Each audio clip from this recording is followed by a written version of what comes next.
This episode of the Managing Madrid Podcast is brought to you by Blossom Hotel in Houston. They are hosting our show live in Houston. We're coming to Houston for the first time ever in the history of Managing Madrid. We are following Real Madrid's preseason tour. We've done that part before. We've gone to New York, LA, San Francisco, Dallas, but Houston we've never been to. So Houston, we're doing a live show and it's going to be held at Blossom Hotel. Link to book your spot to the show in Houston is in the show notes. So if you're in Texas, Thursday, July 27th, just make the drive over. It's at 7 p.m. at Blossom Hotel. You got to book your spot before July 1st because if you don't do it by July 1st, you're going to have to pay $20 extra. So save $20 and it helps us with logistics as well to plan. So it's win-win. Click the link in the show notes. We are also coming to Dallas and Los Angeles. And I know I've been saying this for a few days now, but I promise we're going to finalize details for those shows in Dallas and Los Angeles very soon. Possibly by tomorrow, but hopefully at the very latest by the end of the week. By the way, Blossom Hotel in Houston, it's personalized, attentive service, public spaces with panache, and spacious accommodations outfitted with thoughtful touches are hallmarks of the distinctive property where premier amenities range from a rooftop pool with expansive skyline views to a plethora of elegant meeting and event spaces ideal for memorable occasions. If you're traveling to Houston for the game, book your spot at Blossom Hotel. All right, here's the deal for today, guys. I'm going to answer some questions that came in through our Discord channel. So as you guys know, over on patreon.com/managingmadrid, once a week, Lucas and I, we go through and we answer questions and do a mailbag. The questions are really piling up because there's a lot more patrons than we've ever had. And the Discord channel is also taking off. So what I might start doing, and I can't do this every week, but I'm doing it this week, is I'm going through and I'm actually looking at some of the questions that are piled up over the past few days so that we don't have to address like 3 million at the end of the week. So this breaks it up a little bit and lets Lucas and I breathe a little bit. So here's some questions through our Discord channel and we're going to go through them. We're going to talk about Bellingham, positions, tactics, and whatever else the questions are about. If you want to submit a question through our Discord channel, you got to join the Discord server and then connect your Patreon account through the Discord channel. If you have trouble joining Discord, just send us a DM. Ideally on Patreon because social media, we can't really keep up. We don't really check notifications or anything like that. So the best way to catch our attention, guaranteed 100%, is a DM through Patreon. And then we'll send you the Discord link. We've been kind of toning down promoting the Discord link a little bit because it's getting crazy and we have well over 1,000 members now and we're just kind of pacing ourselves with how much we invite people now because we don't want to overwhelm the mods right away. So it's kind of gradually building now after an initial surge. But if you need to join the Discord server, again, just send us a DM on Patreon. I got to tell you, this time of year is really tricky. First world problems, I know, but hear me out for a second. So it's kind of this weird time of year where you can actually take a breather. Season is over. You're kind of taking the shackles of a confined schedule. You have to be at your desk during a game or a press conference are kind of over. But it's just actually more difficult, I find, because it's unpredictable. Like during the season, you know, the games are at this time, the press conferences at this time. In the summer, it's insane because it's unpredictable. You wake up, you're like, can I go to the beach today? Or is Real Madrid going to sign someone in emergency signing where I have to rush home? Then you got like also the official announcements. And then there's also the actual presentations, which can be a moment's notice, like, you know, the day after, like we find out like Fran Garcia is going to be presented at this time, etc. So that's tricky. And also I always just forget that there's other things to watch during this time. So like the season's over and like yesterday my family was like having a barbecue and they were like, you coming? I was like, it's actually a big game. It's Castilla versus Barcelona. And they're like, but I thought the season was over. I'm like, yeah, but it's kind of like there's still things. One thing I really will try my best to not care about is international games. But even that sucks you in now because there's like actual like important games, like it's Euro qualifying, so you can't really ignore it completely either. So it's just tricky. You don't have to worry about my problems. Don't worry, I love my job. It's just it's a tricky time to fill. I also just wanted to get this recording out in part because we didn't do a free weekend show apart from the Castilla post-game podcast. So if you're watching this episode on YouTube, those Castilla podcasts typically don't get posted on my YouTube channel, but they are uploaded on the RSS feed. So whether you're on Apple or Spotify or wherever you get your podcast, just make sure you're subscribed to Managing Madrid on your app so you don't miss those. Because Castilla Corner did do a post-game show yesterday after the epic comeback from the boys. So you can go listen to that. All right. First question is from Kunal. Kunal says, now that Camavinga is free from his left-back roles after Fran Garcia, how do you think Ancelotti will line up his midfield of Camavinga, Bellingham, Tchouaméni, Kroos, Modric, and Valverde? Great question. I'm actually writing about this, and I think it's going to be published by the time you listen to this, so just go up on Managing Madrid and read it. I started writing about it this morning because it was on my mind with the Fran Garcia presentation. One of the things that has been asked a lot is like, where will Bellingham play? What does it mean for the midfielders? Will Ancelotti deviate from Modric and Kroos? Will he be forced to play a different style of football? What will happen to Camavinga? And I think this kind of leads us all the way to my prediction, which is I think Ancelotti, his hand is a little bit forced to play a different brand of football. The reason I say that is because there are two midfielders who I think are undroppable at this point. And I know it's really, really, really premature to say this, and football can change and nothing is for sure. So feel free to take what I'm about to say with a grain of salt and call me naive. But I think Bellingham starts right away because he's already one of the best midfielders in the world. We did not pay 100 million for him to not have a starting role right away, although you could say the same thing about Tchouaméni, and we kind of knew how that worked out as the season went on. But I think Tchouaméni's case was a little bit different just in the sense that he had the injury after the World Cup, and Ancelotti, I think, for whatever reason, just lost trust in him, was vocal publicly about his lack of form. And so I think a lot of that was harsh on him, to be quite honest, because other players who were performing poorly did not have the same short leash as Ancelotti did with Ancelotti. The standards seem to be a little bit different. But with that out of the way, I think Bellingham is a starter right away because he's already one of the best midfielders in the world. He's also extremely versatile, so he can play. We mentioned this already on so many podcasts, but just to rehash it in 10 seconds, can play as an 8, can play as a 10, can also play as an attacking midfielder, a non-traditional winger who can break lines, one of the best dribblers in Europe already, can bring goals from midfield, can also track defensively, can enable you to play a pressing scheme, can also play a more conservative role where he's asked to defend and burst on the counter. He can do anything. But what I think is interesting is that part of the reason, not all, but part of the reason Ancelotti was forced to play Kroos and Modric all the time, especially in big games when you could argue that a different approach was needed, was that Camavinga had to go fill in at left back because of Mendy's injury and form. With Fran Garcia's arrival, that changes things. That frees Camavinga from that spot. In any games where you're either missing Mendy or Fran Garcia, the other one can deputize that role and take it on. So that is exciting to me to have that option to take Camavinga from the left back position. Although I think Camavinga has been really good at that position, all things considered, it's not his natural spot.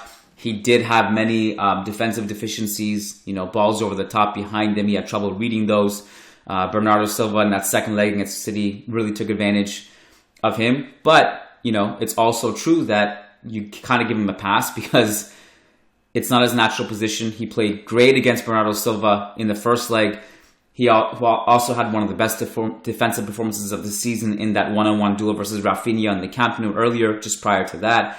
Against Chelsea, there were issues there in Stamford Bridge, but then, as we know, with what Ancelotti said to me after that game, where he was talking about we switched Modric and Fede, and that helped Camavinga defensively quite a bit. Like, he's been alone on an island in a lot of those situations, right?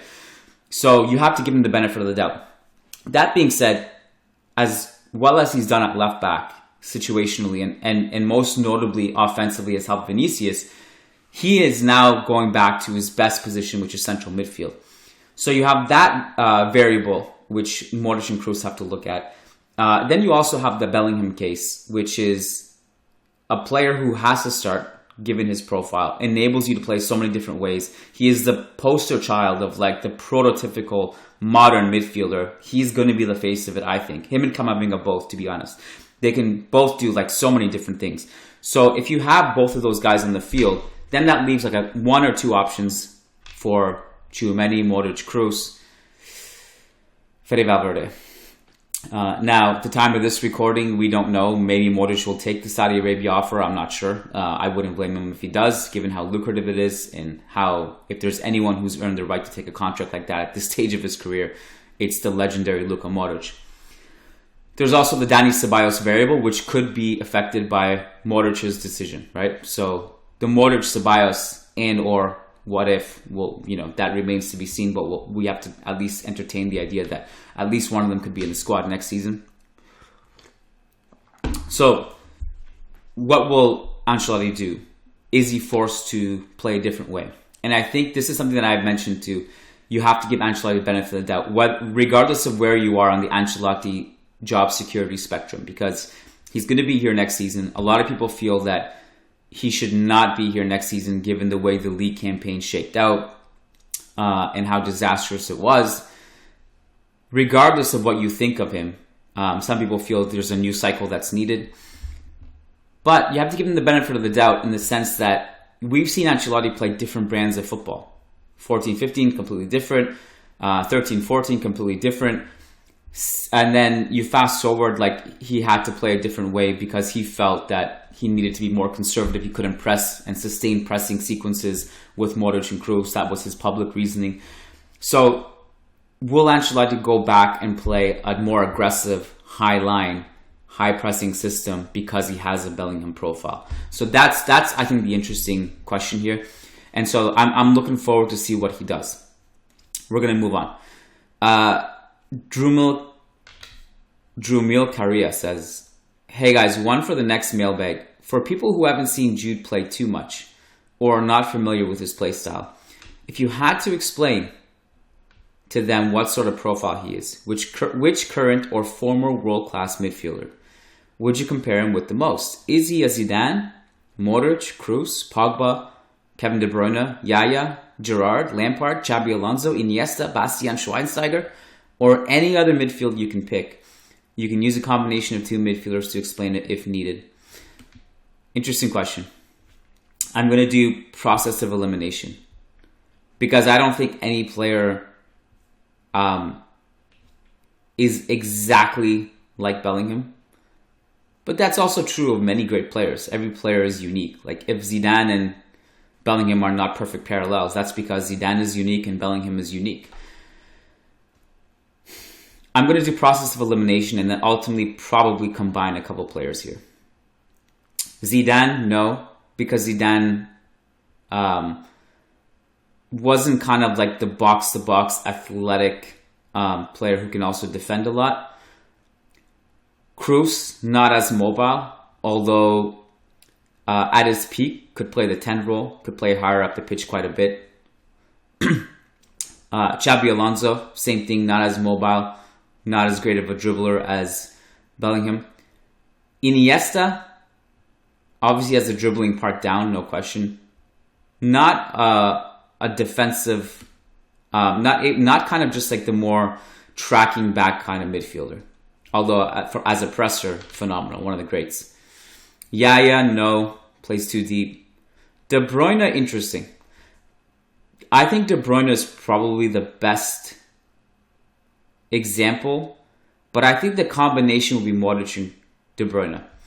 Obviously, guys, I just want to make it clear in case anyone misinterprets it. I'm not saying Bellingham is Modric and Kevin De Bruyne combined, and if that would be a wild success. That would be one of the greatest players of all time. What I'm just saying from a stylistic perspective, He covers ground the way Modric does, but attacks with incisiveness the way De Bruyne does. And obviously we know Modric, quite a brilliant creator, playmaker in his own right, obviously. But in terms of the ability to play like just behind the striker, Bellingham can do that the way De Bruyne does. But I think he's going to cover ground the way Modric does defensively.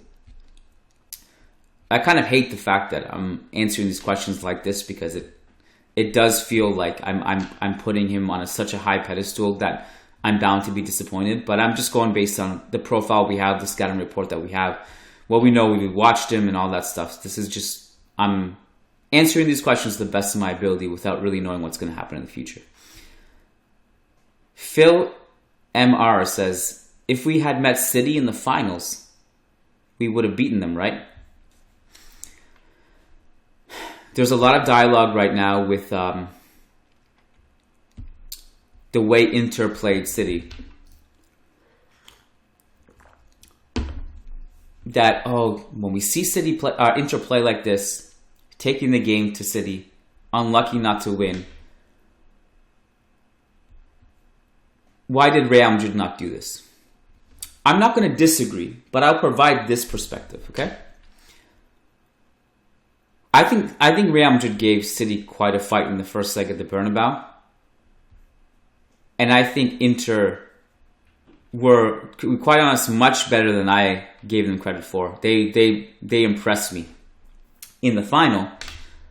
But I do think playing City in a one-off game on a neutral ground in the final is much, much different than playing them at the Etihad. So I just wanted to provide that context. I don't think if Inter tries to go at City like they did in the final and played that exact same way at the Etihad in the second leg, I don't think it's the same story for them. I just want to provide that perspective. Having said that, I think a bunch of things can be true here. One, I don't think if Real Madrid played better at the Etihad, they would have won. And I don't think any team would have been beaten them that night, to be quite honest with you. But I also think it's true that Real Madrid were terrible and they should have approached it way differently. Lachlan says, not the most pressing issue currently, but this just annoys me. I strongly believe Camavinga is the most criminally underrated footballer in the game right now. I understand transfer market is just an estimate and it shouldn't be taken as gospel, but I feel it mirrors a wider sentiment. Camavinga's value is listed at 60 million euros, the same as when we signed him from Rennes. For context, Pedri is listed as 100 million, Gavi 90 million, Bellingham 120 million. I've been very impressed by his stint at Madrid, and I'd go as far as saying that he is our best midfielder. Guys, am I delusional and biased, or is everyone sleeping on Camavinga? You're not delusional or biased. You're right. This actually blew me away. When you said 60 million euros listed as transfer market as his value, I said, there's no way that's correct. I'm going to fact check you. You're wrong. You misread it. That's what it says on transfer market. Mind-blowing. This is where we need to get the Barca PR machine. We need to learn something from them. If Camavinga was called Camavinguinho, if Camavinga was called Camavingi, his value is at least 600 million. He is arguably apart from Bellingham, who we just signed, I don't know if there's any other midfielder you want to build your team around. Pedri's the other one, obviously. I'm talking about like a young midfielder who fits with modern football, who just gets it, versatile, already well ahead of his age. Camavinga's worth way more than Gavi. Pedri, okay, fine, great player, but the Camavinga 60 million. I wouldn't sell Camavinga for anyone, man. For any other midfielder. I also just want to say Camavinga should have like a 2 billion release clause. Not only would I absolutely laugh in the offer of a 60 million offer, but I wouldn't sell him at all. Like that guy is invaluable to me. So thanks for bringing this to attention. I might write an email to Transfer Market. All right, guys. Here's the thing. As you heard in like that last few seconds there, the audio kind of just got crazy. staticky. I don't know what happened. I think my mic loose wire. The bad news is I kind of lost the remaining part of the podcast. The good news is that there was only like 2 questions, I think, that were missed, and they were kind of just, in some sense, repetitive a little bit with lineups and Bellingham and stuff like that. So it wasn't a huge deal. But I did want to just wrap it here and say thanks for listening. And we do have a pretty good schedule coming up daily. So tomorrow, Matt and I are going to record something. Wednesday, Mehdi and I are going to record something. Thursday is the mailbag with Lucas. And I'm sure we'll do something on at least one podcast in the Friday, Saturday, Sunday range. So we're going to continue recording strong throughout the summer. As always, make sure you're a patron so you don't miss out on the content. And please go read some thoughts on Bellingham I had today on the website. Matt Wiltsey also has a really interesting article about Real Madrid's track record with signing players 30 and over. And turns out, shocking statistic, that we've only signed 11 players in Real Madrid history after the age of 30, and only 1 in the Florentino Perez era. So Matt lists those names, and obviously this is related to Harry Kane, sign him or not, etc. So go read that as well. Keep it locked on the website, keep it locked on the podcast, and please, if you're coming to Houston, book your spot ASAP, and we'll catch you tomorrow with another show. Thanks, guys. Hala Madrid.